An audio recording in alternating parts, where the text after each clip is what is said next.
हरे कृष्ण जय जगन्नाथ। मो व्यासदेव कृत श्रीमद् भगवद गीतारू आज पुणी थे पदटीए कहबी। हरे कृष्ण।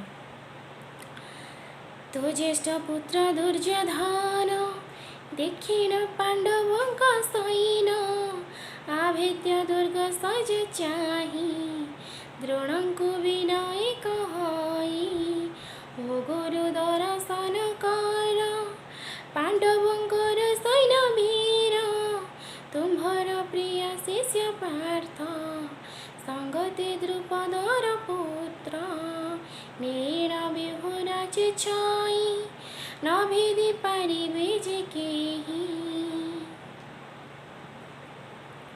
एहार अर्थ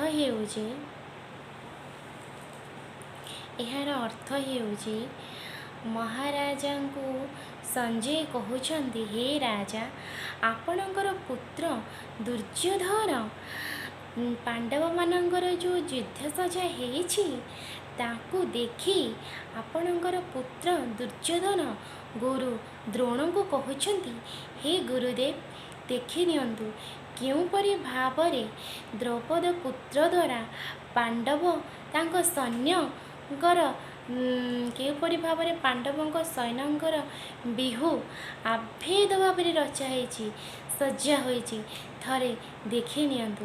हरे कृष्ण जय जगन्नाथ जय जगन्नाथ। यदा यदा हि धर्मस्य ग्लानिर्भवति भारत अद्भुतधानं अधर्मस्य तदात्मानं सृजाम्यहं परित्राणाय साधूनां विनाशाय च दुष्कृतां धर्म संस्थापनार्थाय संभवामि युगे युगे।